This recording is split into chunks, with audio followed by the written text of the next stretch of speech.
तो दो तीन साइन कन्वेंशन है जो आपको याद रखनी है।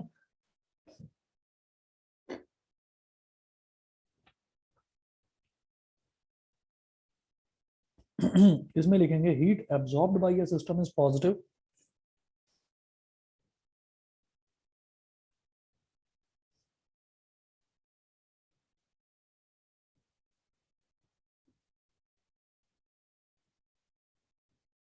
heat absorbed by a system is positive,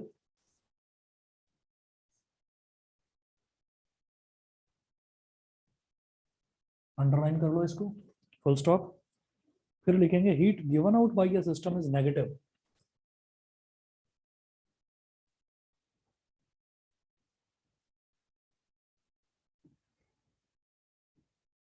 heat given out by a system is negative।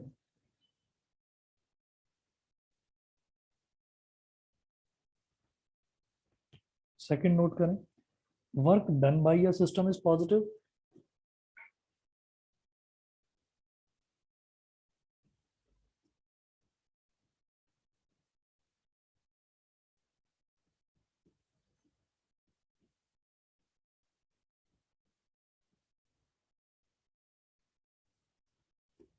And work done on a system is negative.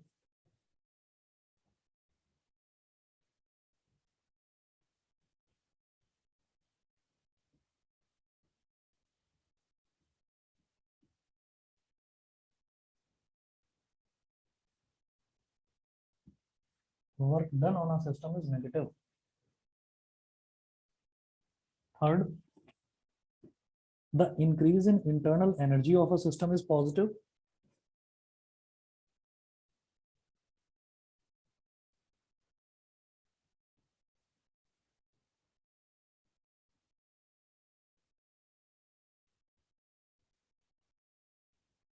the increase in internal energy of a system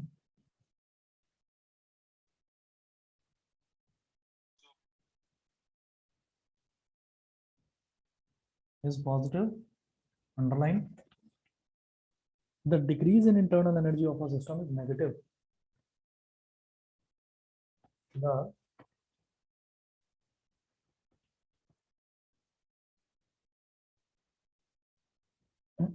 decrease in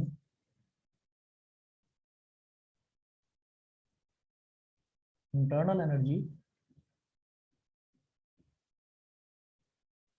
of a system is negative।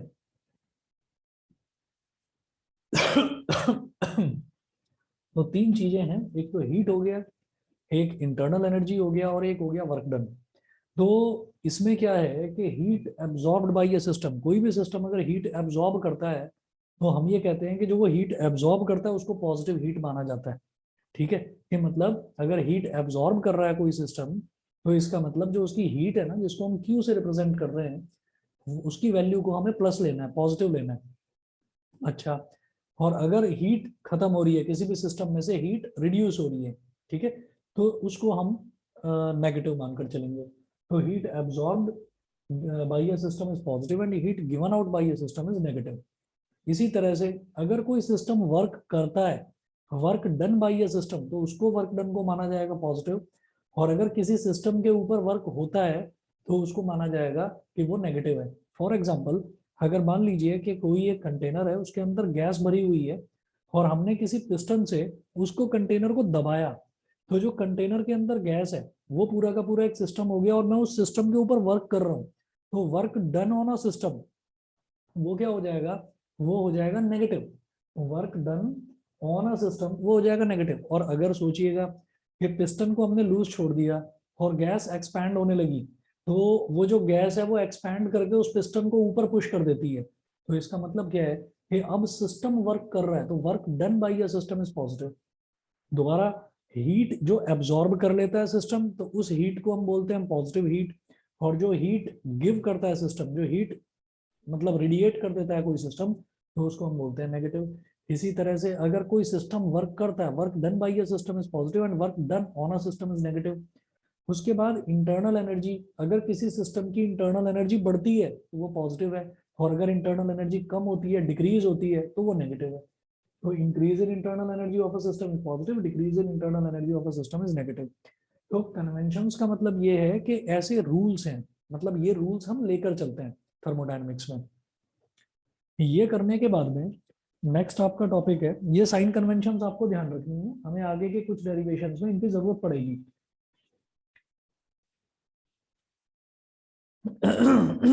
Next topic आप लिखेंगे बेटा, first law of thermodynamics.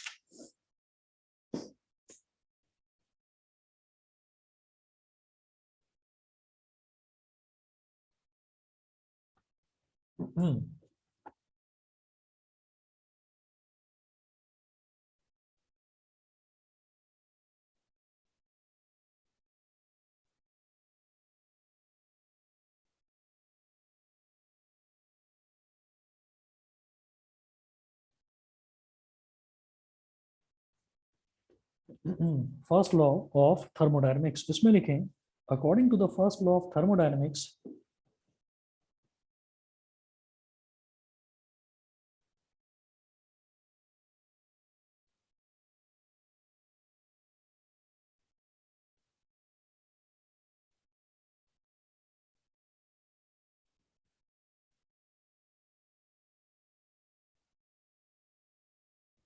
according to the first law of thermodynamics, comma, if some heat is supplied to a system,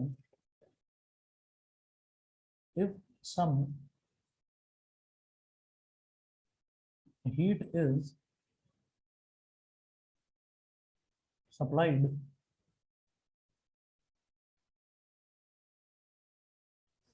according to the first law of thermodynamics, comma, if some heat is supplied to a system which is capable of doing work,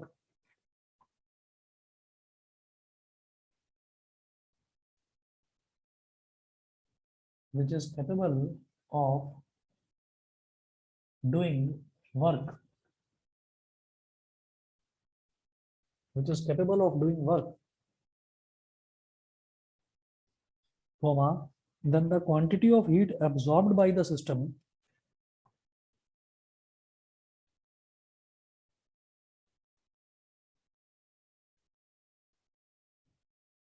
then the quantity of heat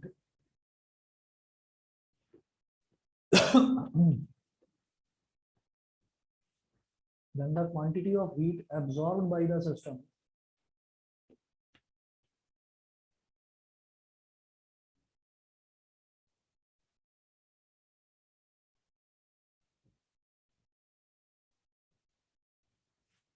then the quantity of heat absorbed by the system will be equal to the sum of the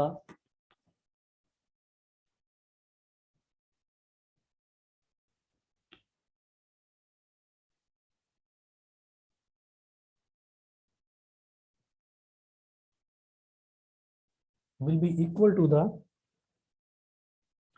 sum of the increase in its internal energy will be equal to the sum of the increase in its internal energy, increase in its internal energy and the external work done by the system and the external work done by the system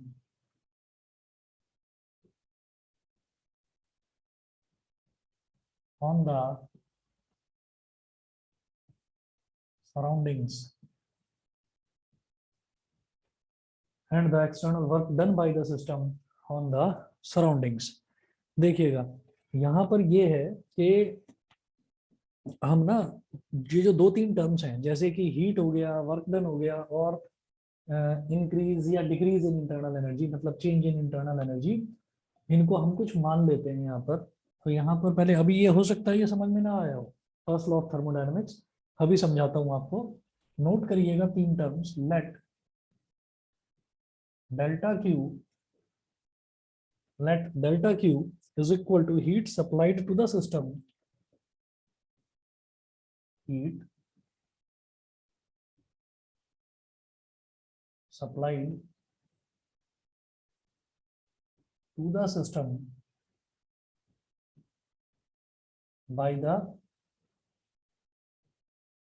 surroundings. Heat supplied to the system by the surroundings. ये delta Q हो गया. उसके बाद note करें delta W. Delta W है work done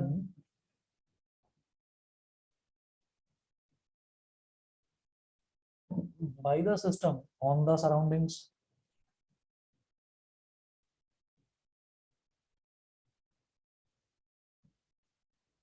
फिर delta U है, ये होता है चेंज इन इंटरनल एनर्जी. इसमें लिखें change in internal energy of the system.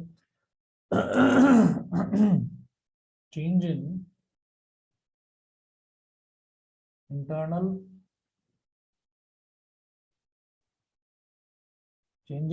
Energy of the system. Change in internal energy of the system.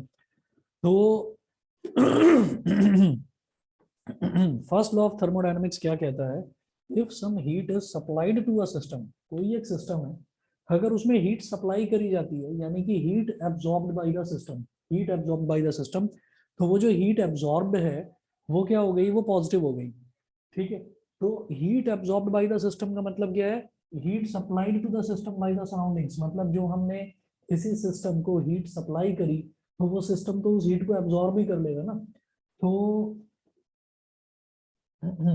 यहां पर लिखिए then according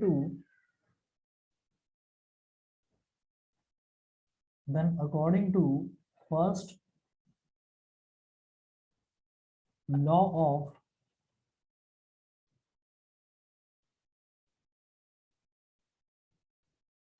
thermodynamics, then according to first law of thermodynamics, heat supplied to the system by the surroundings. According to the first law of thermodynamics, if some heat is supplied to a system which is capable of doing work, मतलब heat नहीं, system, a system which is capable of doing work, system work कर सकता है, then the quantity of heat absorbed by the system, तो जितनी उसने heat absorb करी system में, यानी कि डेल्टा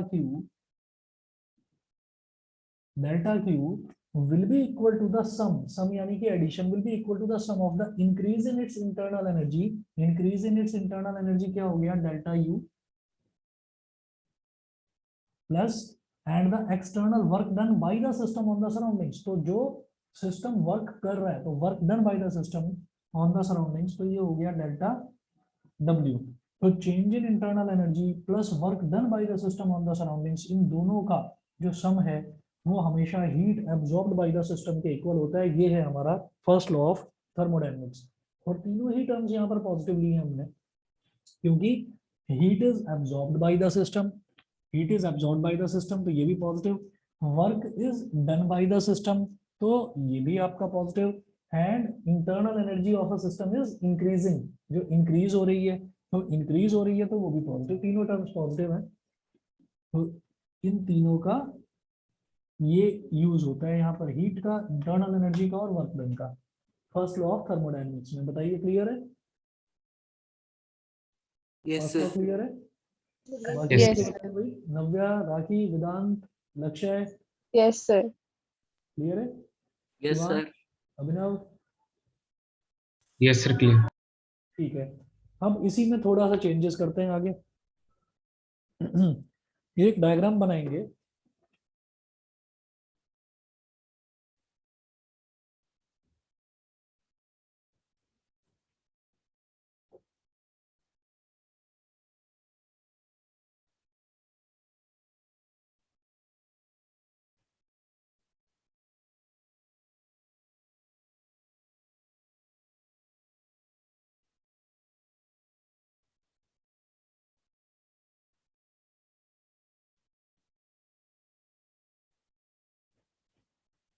ये कोई कंटेनर है, लेफ्ट और राइट में उसकी वॉल्स हैं. फिर हमने क्या करा,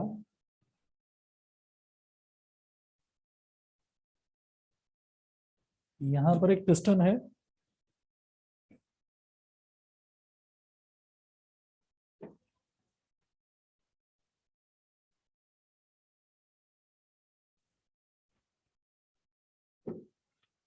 इसका जो पिस्टन है, पिस्टन का जो एरिया है वो हो गया कैपिटल ए, और पिस्टन को ऐसे प्रेस कर रहे हैं नीचे की तरफ with a pressure capital P, और सोचिएगा कि इसके अंदर कोई गैस भरी हुई है।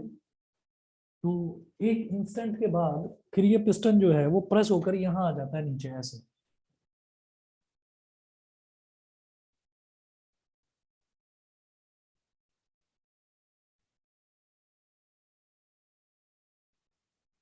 ये पिस्टन यहाँ पर आ गया नीचे, ठीक है। अच्छा, कितना मूव करा ये पिस्टन नीचे, यहाँ से लेकर और यहाँ तक कितना मूव कर गया, ये डिस्टेंस कितना है dx, ठीक है। जो पिस्टन है, पिस्टन एक्चुअली ऊपर से अगर देखें, इसको ऊपर से अगर देखें तो इसका एरिया ऐसा होता है, ऊपर से ऐसे सर्कल के जैसा, ठीक है। और फिर ये एक ट्यूब के जैसा है, जैसे कि एक टेस्ट ट्यूब होती है, तो वो टेस्ट ट्यूब में, टेस्ट ट्यूब का इसने इतना सेक्शन कवर कर लिया, मतलब यहाँ से लेकर यहाँ तक ये इतना सेक्शन इसने कवर कर लिया। तो जो इसने सेक्शन कवर करा है, this section is looking like a cylinder, और ये जो ऊपर वाला एरिया है this is called area of cross section. और अगर ऊपर मैं सर्कुलर एरिया की बात करूं तो सर्कुलर एरिया क्या होता है बेटा, पाई आर स्क्वायर, ठीक है। और जो ये वाली हाइट है ये होती है h, तो अगर मैं पाई आर स्क्वायर इंटू एच कर देता हूँ, पाई आर स्क्वायर इंटू एच, तो ये क्या बन जाता है बेटा, वॉल्यूम, ये बन जाता है वॉल्यूम ऑफ सिलेंडर। ये सभी को समझ में आ रहा है, ये सभी को समझ में आ रहा है। Yes sir. तो अगर हम पाई आर स्क्वायर इंटू ये हाइट कर देते हैं तो ये बन जाता है वॉल्यूम ऑफ सिलेंडर। तो अब आप ये सोचिएगा कि ये मैंने आपको जानबूझकर मैंने सिलेंड्रिकल पिस्टन का एग्जांपल लेकर बताया, हो सकता है क्यूबॉइडल शेप का पिस्टन हो, तब भी क्या होगा, अगर क्यूबॉइडल शेप का भी पिस्टन है, अगर मान लीजिए ऊपर से ऐसे, ऊपर जो एरिया है तो वो इस तरीके से है कि ये लेंथ है और ये ब्रेथ है, और ऐसे एक जैसे कि एक चौड़ा सा रेक्टेंगल हो, वो रेक्टेंगल की शेप का पिस्टन हो और उसको हम नीचे प्रेस कर रहे हैं, तो it is covering a height, फिर वो हाइट कवर कर रहा है पूरी, और ये जो हाइट है ये है h, और l और b की हेल्प से क्या बन जाएगा, एरिया, जिसको मैंने ऊपर एरिया ऑफ क्रॉस सेक्शन बोल दिया। एक्चुअल में मैं इस तरह से देख रहा हूं तो मैं ऊपर से वो कैसा दिखाई देगा मैं नहीं देख सकता। तो अगर मैं L इंटू बी, जो ऊपर वाला एरिया है, अगर मैं उसमें हाइट की मल्टीप्लीकेशन कर दूं तो LBH, ये भी तो मुझे वॉल्यूम ही देता है। तो कुल मिलाकर ये दोनों दोनों टाइप के क्रॉस सेक्शंस यहाँ पर हो सकते हैं।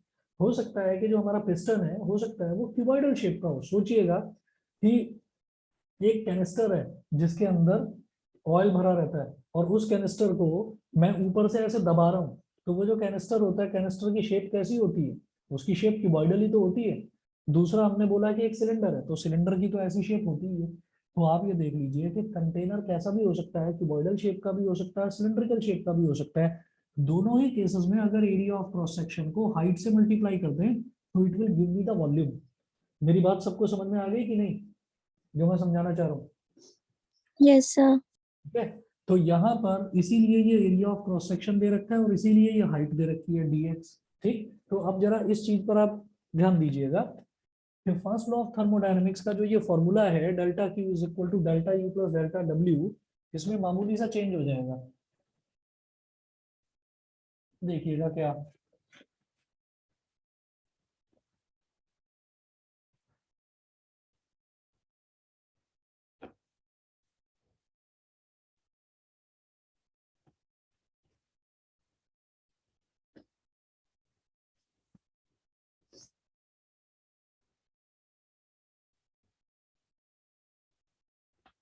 देखिएगा अब हम ये कहेंगे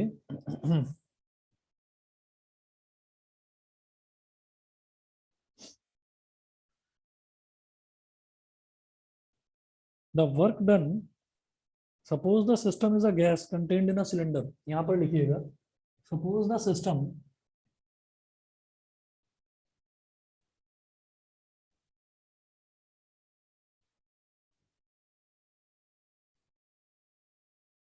is a gas contained in a cylinder.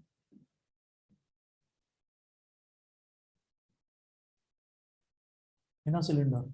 Next point.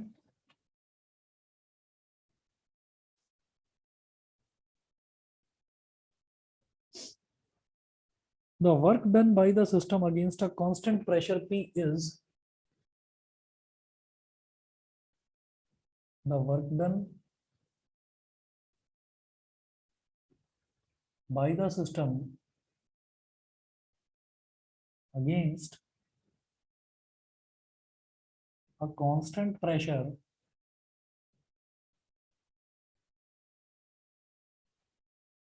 capital P is, देखो ऐसा है कि ये कांस्टेंट प्रेशर तो इस पर लगा ही हुआ है, ठीक है, लेकिन उसके बावजूद भी क्या होता है कि इनिशियली मान लिया कि इनिशियली पिस्टन यहाँ पर था, तो ये गैस जो है ना ये एक्सपैंड हो रही है, ये गैस एक्सपैंड हो रही है। और एक्सपैंड क्यों हो रही है? क्योंकि बाहर से इसको गर्म कर दिया जाता है, डेल्टा क्यू। डेल्टा क्यू मतलब इसको हीट प्रोवाइड कराई जाती है, इसको ना गर्म करा जा रहा है। तो जब भी हम किसी भी गैस को, कोई भी सिलेंडर में गैस है उसको हम गर्म करते जा रहे हैं, हम सिलेंडर को ही गर्म करने लग जाए, ठीक है, तो जब हम सिलेंडर को गर्म करने लगते हैं तो होता क्या है कि उसके अंदर के जो गैस है, उसके अंदर की गैस जो है वो एक्सपैंड करने लगती है। जब वो एक्सपैंड करेगी तो ये मूवेबल पिस्टन है, ये पिस्टन को ऊपर पुश कर देगी, ठीक। तो इसका मतलब heat is getting supplied to the system, heat system को सप्लाई करी जा रही है, यानी कि हमारा डेल्टा क्यू पॉजिटिव है। जब हीट इसको दी जा रही है तो सिस्टम जो है वो वर्क कर रहा है, यानी कि सिस्टम पिस्टन को मूव कर रहा है ऊपर की तरफ। तो सिस्टम को कितना प्रेशर लगाना पड़ेगा इसको ऊपर मूव करने के लिए? उसको कम से कम प्रेशर पी लगाना पड़ेगा। प्रेशर पी लगाएगा तभी वो उसको ऊपर मूव कर पाएगा, नहीं तो ऊपर मूव नहीं कर पाएगा। क्यों? क्योंकि जो पिस्टन है, पिस्टन भी प्रेशर पी नीचे की तरफ लगा रहा है, तो कम से कम उसको प्रेशर पी लगाना पड़ेगा, ज्यादा से ज्यादा कितना भी लगा सकता है। मेरी इतनी बात सबको समझ में आ गई कि यहाँ पर अंदर जो है ये गैस भरी हुई है, और ये जो गैस है ये गैस एक्सपेंड करेगी। समझ गए कि नहीं? तो वर्क डन कितना हो जाएगा? Delta W is equal to होता है फोर्स इनटू डिस्प्लेसमेंट। ये वर्क डन का फॉर्मूला होता है, force into displacement.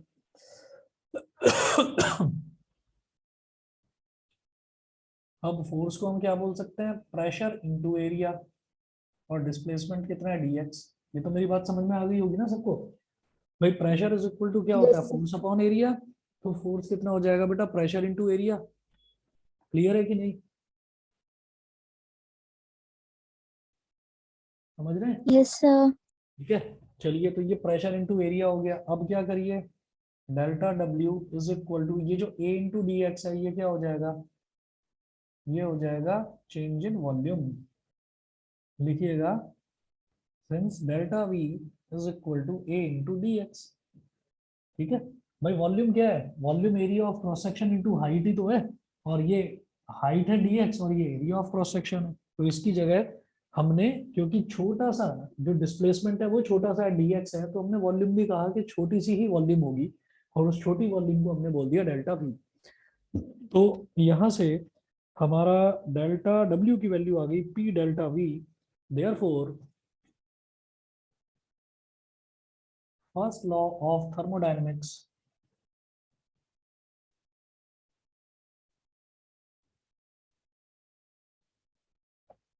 first law of thermodynamics takes the form, तो फर्स्ट लॉ ऑफ थर्मोडायनेमिक्स की क्या फॉर्म हो जाएगी? Delta Q is equal to delta U plus delta W की वैल्यू क्या आ गई? P delta V. ठीक है, delta U plus P delta we.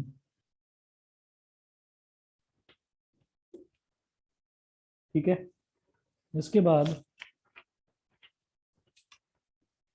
आप नेक्स्ट टॉपिक लिखेंगे, to principal specific heats of a gas. ये जो टॉपिक है, आप अगर सिलेबस उठाकर देखेंगे तो ये जो अगला जो मैं टॉपिक करा रहा हूँ, ये अगला टॉपिक थर्मोडायनेमिक्स चैप्टर में मेंशन नहीं करा हुआ है। ये वाला जो टॉपिक है ये थर्मल प्रॉपर्टीज ऑफ मैटर में मेंशन करा हुआ था, लेकिन ये है इस चैप्टर का टॉपिक। तो नोट करिएगा, Two principal specific heats of a gas.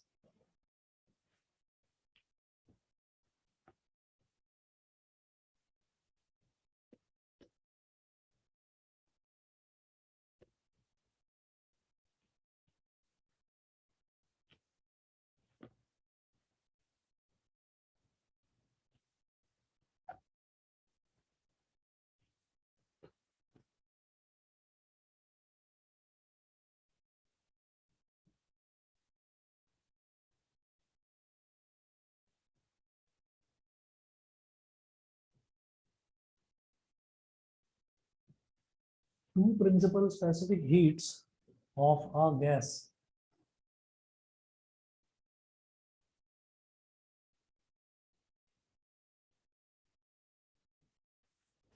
Note करिएगा,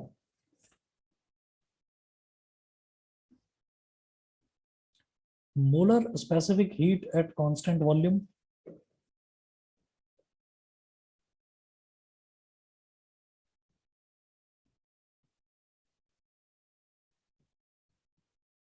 molar specific heat at constant volume.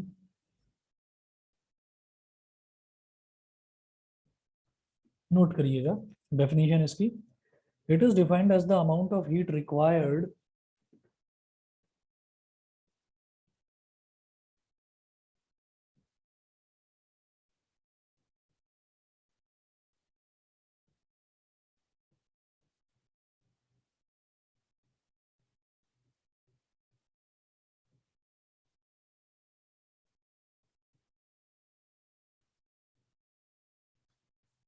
it is defined as the amount of heat required to raise the temperature of 1 mole of a gas, to raise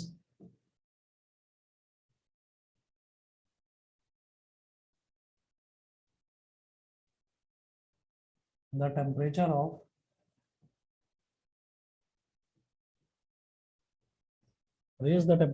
1 mole of a gas through 1 degree Celsius at constant volume.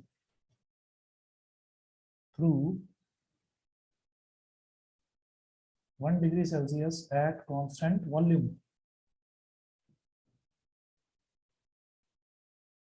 At constant volume, full stop. It is denoted by CV.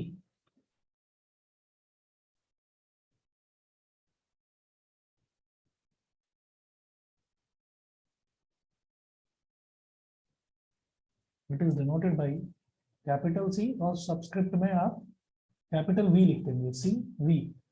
तो it is defined as the amount of heat required to raise the temperature of 1 mole of a gas through 1 degree Celsius at constant volume. ठीक, कोई भी एक gas है, उसका 1 मोल है हमारे पास, तो उस 1 मोल का टेम्परेचर आप 1 डिग्री सेल्सियस बढ़ा दें. तो 1 डिग्री सेल्सियस टेम्परेचर बढ़ाने के लिए, 1 मोल गैस के 1 मोल का टेम्परेचर 1 डिग्री सेल्सियस बढ़ाने के लिए कितनी हीट की जरूरत है एट कांस्टेंट वॉल्यूम.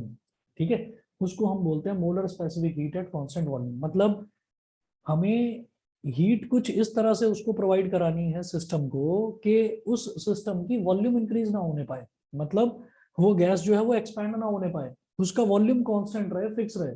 ठीक है, प्रेशर बढ़ता हो बढ़ जाए, टेम्परेचर बढ़ता हो, टेम्परेचर तो खैर हम बढ़ा ही रहे हैं, है ना, 1 डिग्री सेल्सियस टेम्परेचर तो हम बढ़ा ही रहे हैं. तो ऐसा पता है कैसे करा जाता है? ऐसा करा जाता है, बहुत धीरे धीरे धीरे धीरे हीट दी जाती है किसी भी सिस्टम को, और तब क्या होता है कि उस सिस्टम का धीरे धीरे टेम्परेचर बढ़ता है, लेकिन उस सिस्टम की वॉल्यूम नहीं बढ़ती. ठीक, इसका बहुत बेस्ट एग्जांपल आप सुबह सुबह अपने घर की किचन में देख सकते हैं. किचन में सुबह जब भी कभी मम्मी दूध उबालती होंगी या चाय बनाती होंगी, तो आप ये देखिएगा, आप में से भी कुछ बच्चे बनाते होंगे, तो उसमें क्या होता है कि जब भी कभी हमने दूध को तेज आंच पर रखते हैं, तो दूध एकदम से एक्सपैंड होता है, जिसको हम कहते हैं कि दूध उबल गया, और उबल के वो निकल जाता है. अगर आप वहां पर नहीं खड़े हैं तो वो उबल कर निकल जाएगा. लेकिन अगर आपने उसको सिम पर रखा हुआ है, बहुत धीमी आंच पर रखा हुआ है, तो वो धीरे धीरे धीरे धीरे बॉईल होता रहेगा, लेकिन वो उबल कर ऊपर नहीं आएगा, वो बाहर नहीं निकलेगा, यानी कि उसका वॉल्यूम कभी भी एक्सपैंड नहीं होता. ठीक है ना. वो होता क्या है कि दूध के उबलने का मतलब क्या है कि दूध का वॉल्यूम ऐसे बढ़ गया, इसका मतलब ये थोड़ी है कि वो 1 लीटर दूध जो है वो बढ़कर 2 लीटर हो गया. जैसे ही आप उसका टेम्परेचर डाउन करते हैं वो वापस आ जाता है नीचे।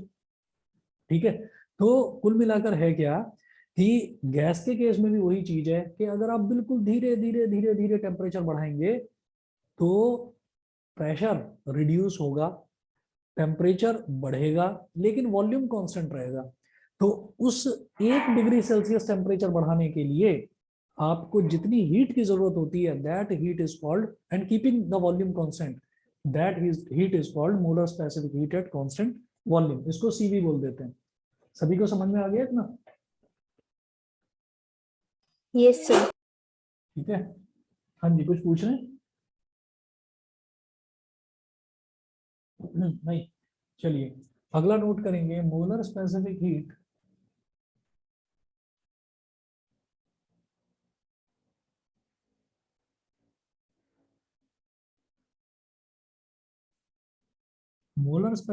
Eight constant pressure.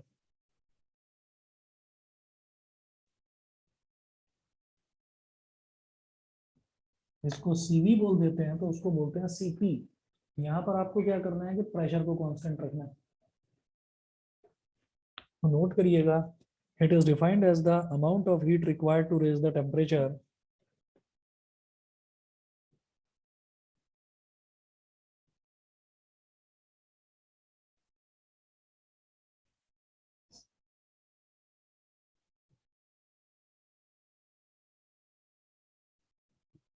it is defined as the amount of heat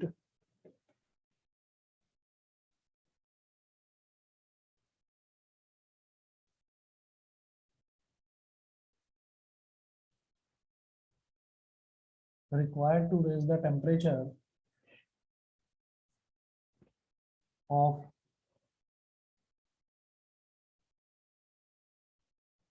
1 mole of a gas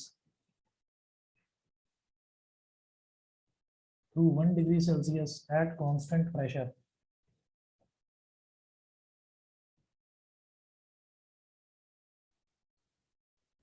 Full stop. It is denoted by Cp.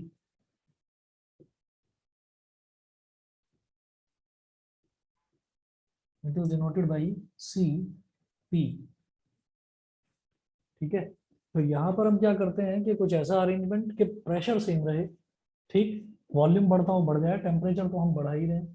तो 1 डिग्री सेल्सियस टेम्परेचर बढ़ाने के लिए एट कांस्टेंट प्रेशर जितनी हीट की जरूरत है, that is called molar specific heat at constant pressure. ठीक है, ये करने के बाद में फिर देखिएगा, मैं इस तरफ करूंगा आगे।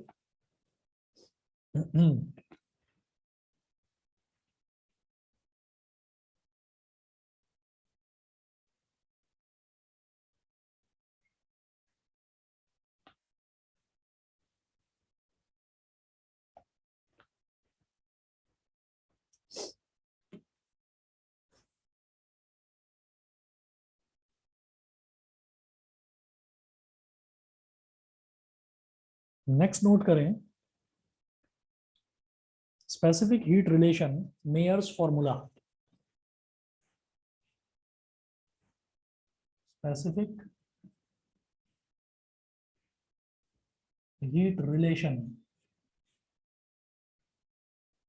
स्पेसिफिक हीट रिलेशन, और स्पेसिफिक हीट रिलेशन को हम मेयर्स फॉर्मूला भी बोल देते हैं, MEYER Mayer's formula. Mayer's formula note करिएगा, consider 1 mole of an ideal gas,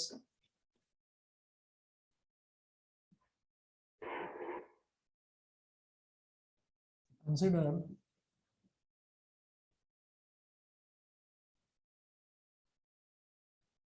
1 mole of an ideal gas. Ideal gas को अंडरलाइन कर लेना, ideal gas, consider 1 mole of an ideal gas, heat the gas to raise its temperature by delta T। इधर ही लिखिए, heat the gas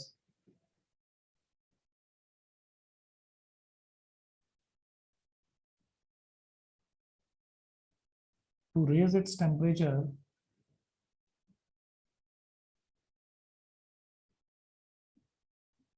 by delta T.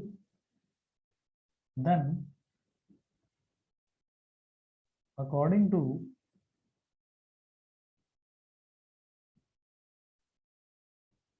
first law of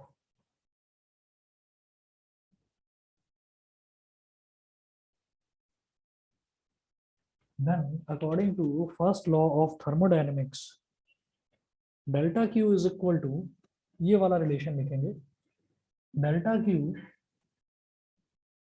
is equal to delta U plus P delta V, delta Q plus P delta V. अब मैं दो काम करता हूँ. अब मैं जो टेम्परेचर बढ़ा रहा हूँ ना, टेम्परेचर 1 डिग्री सेल्सियस नहीं बढ़ा रहे, टेम्परेचर हम delta T degree Celsius temperature हम बढ़ा रहे हैं, डेल्टा टी.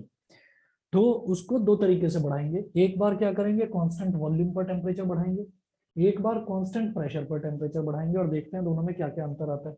अच्छा, क्यों कर रहे हैं ऐसा?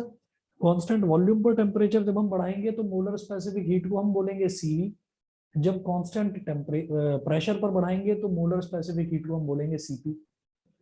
ठीक है, देखिएगा अभी समझ में आ जाएगा सबको. Delta Q is equal to delta U plus P delta V. अब नोट करें, case 1, if the heat delta Q is absorbed at constant volume, if the heat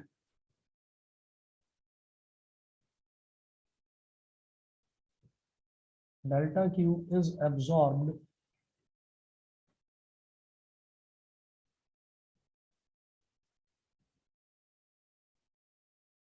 if the heat delta Q is absorbed at constant volume, comma, then delta V is equal to 0.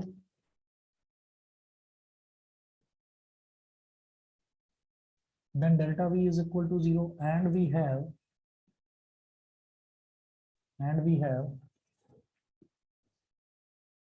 CV is equal to, ठीक है. Molar specific heat क्या होता है? Specific heat क्या होता है? Basically heat per unit time को ही हम बोलते हैं मोलर स्पेसिफिक हीट. तो यहाँ पर क्या है, it is defined as the amount of heat required to raise the temperature of 1 mole of a gas. तो delta Q upon delta T, बेटा ये होता है delta Q upon delta T, ये होता है आपका molar specific heat at constant volume. का मतलब क्या है कि आप ब्रैकेट लगाकर और यहाँ पर लिख दें V, यहाँ पर V लिख दें, नीचे ब्रैकेट लगाकर मैंने नीचे V लिख दिया, इसका मतलब मैंने वॉल्यूम को कांस्टेंट लिया है. अब क्या करेंगे, वॉल्यूम को कांस्टेंट लेने का मतलब क्या है कि delta V will be equal to 0. Delta V का मतलब क्या हो गया, change in volume. Volume constant है तो चेंज इन वॉल्यूम कुछ होगा ही नहीं. इसका मतलब क्या होगा, आप यहां से लिखेंगे इसको, इक्वेशन नंबर 1 बोल दीजिए. आप यहां से इसको लिखेंगे कि delta U plus P delta we, ये मैंने डेल्टा क्यू की जगह लिख दिया, और अपॉन डेल्टा टी, और ब्रैकेट लगाकर यहाँ नीचे लिख देंगे कैपिटल वी. कैपिटल वी लिखने का मतलब क्या है, we are taking volume as a constant. Volume को मैं बढ़ने नहीं दे रहा हूँ, वॉल्यूम को मैंने कांस्टेंट लिया है.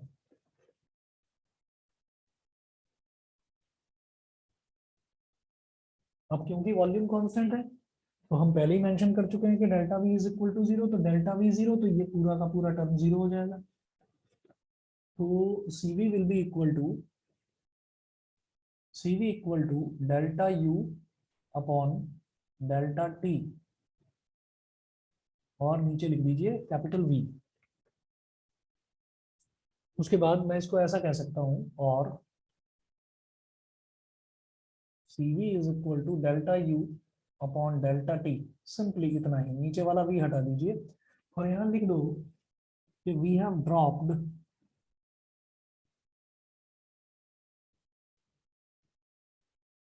dropped the subscript capital V because the internal energy, we have dropped the subscript capital V because internal energy, ये डेल्टा यू इंटरनल एनर्जी ही तो है, internal energy of an ideal gas depends only on its temperature. Internal energy of an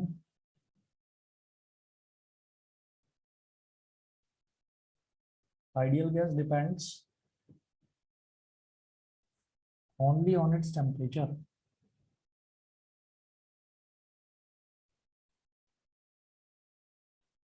वो volume पर depend ही नहीं करता, तो constant volume रखो या ज्यादा वॉल्यूम रखो, इंटरनल एनर्जी पर कोई फर्क ही नहीं पड़ता, क्योंकि हमने पहले ही बोला है आइडियल गैस। तो आइडियल गैस है तो इंटरनल एनर्जी जो है वो सिर्फ टेम्परेचर पर डिपेंड करती है और किसी चीज पर डिपेंड नहीं करती। यहाँ तक सभी को क्लियर है? बताइए। Yes, sir. ये हमने Yes. सीवी की वैल्यू निकाली, ये delta U by delta T, ये हमारा केस फर्स्ट था। उसके बाद लिखें केस सेकंड।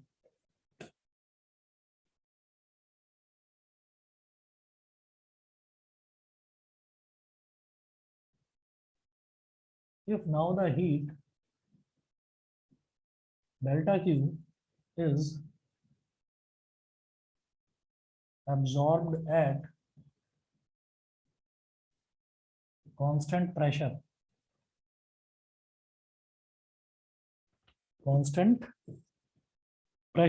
then तो specific heat at constant volume निकाला तो delta Q by delta T और नीचे लिख दिया वी। ऐसे ही अब specific heat at constant pressure निकालेंगे सीपी, तो ये क्या हो जाएगा delta Q upon delta T और यहाँ लिख देंगे कैपिटल पी, मतलब एट कांस्टेंट प्रेशर। अब इसकी वैल्यू डालिए, डेल्टा क्यू क्या है, delta U plus P delta V upon delta T, subscript में कैपिटल पी। अब दोनों को अलग अलग कर दो,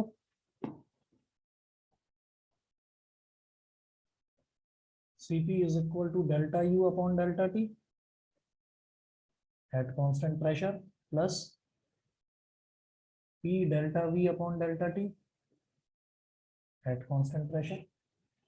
आगे उस तरफ कर रहा हूं मैं।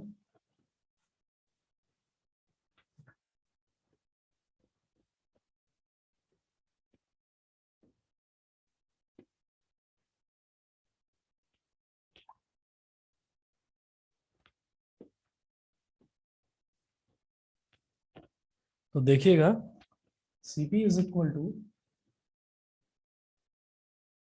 delta U upon delta T, delta U upon delta T plus P delta V upon delta T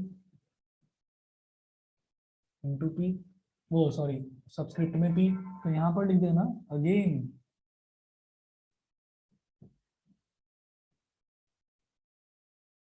we have dropped subscript. अब जो सबस्क्रिप्ट है, सबस्क्रिप्ट में क्या था, capital P, because internal energy of an ideal gas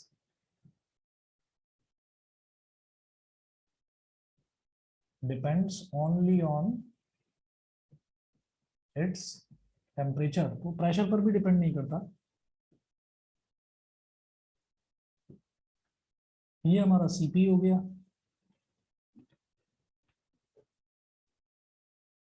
ठीक है। अब क्या करिए,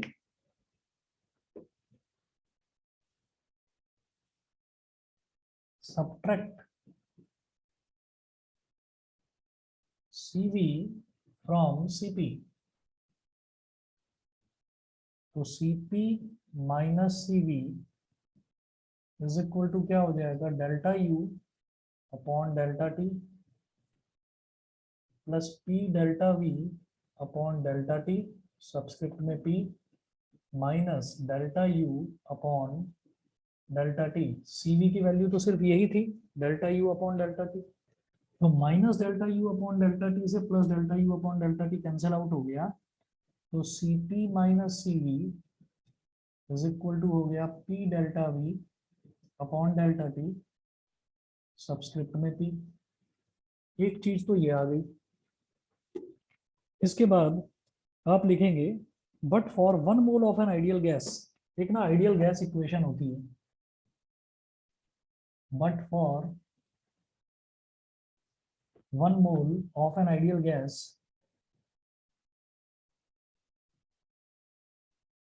आपने शायद केमिस्ट्री में पढ़ रखा होगा, PV is equal to nRT होता है, एनआरटी।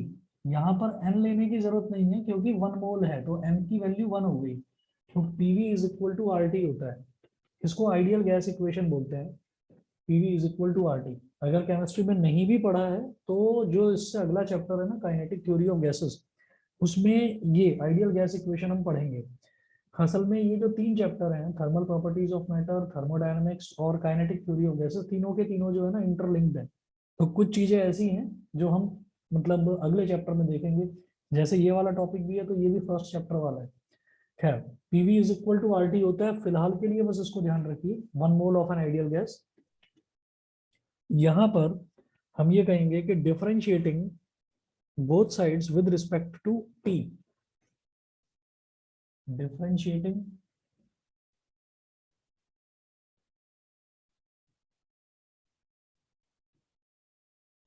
both sides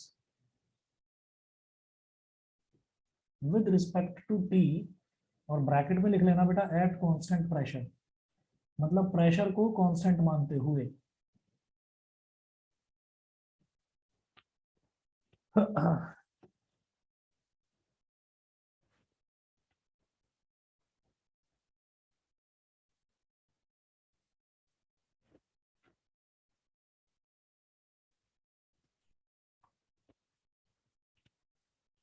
तो डिफरेंशिएट कैसे करेंगे भाई, डी बाई डी टी कर देंगे, विद रिस्पेक्ट टू टी कर रहे हैं तो d by d T of P V is equal to d by d T of R T. अब आर होता है यूनिवर्सल गैस कांस्टेंट, पी को हमने कांस्टेंट माना ही है, तो डिफरेंशिएशन में आप जानते ही हैं कांस्टेंट को बाहर निकाल लेते हैं, तो पी बाहर आ गया तो ये हो गया बेटा डीवी बाई डी टी। ऐसे ही आर यूनिवर्सल गैस कांस्टेंट है, बाहर आ गया तो ये हो जाएगा D T by d T. अब डी बोलो या डेल्टा बोलो एक ही बात है, तो मैं इसको कह सकता हूं और P delta we by delta T. Eight constant pressure है तो नीचे पी लिख दो, कोई प्रॉब्लम नहीं है, लिखा जा सकता है, वैसे हमने शुरुआत में मेंशन भी करा है। और यहाँ डी टी से डी टी कट गया तो ये बचा केवल आर, ठीक है। Therefore, Cp minus Cv is equal to R. Therefore, Cp minus Cv, क्योंकि P delta V upon delta T, P delta V upon delta T at constant pressure, ये Cp minus Cv के equal है, और P delta V upon delta T at constant pressure ये R के equal आ गया, ठीक है। तो ये Cp minus Cv is equal to R हो गया। This relation is known as Mayer's formula।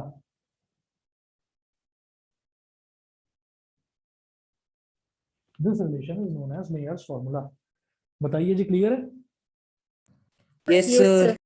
ठीक है, यस तो sir. Cp minus Cv is equal to R, ये आपका मेयर्स फॉर्मूला है। बाकी नेक्स्ट जो है आगे का जो है वो अगली क्लास में देखते हैं, आज इतना ही करेंगे। और आपका जो टेस्ट लिया था मैं संडे तक आपको दे दूंगा उसके मार्क्स, ठीक है।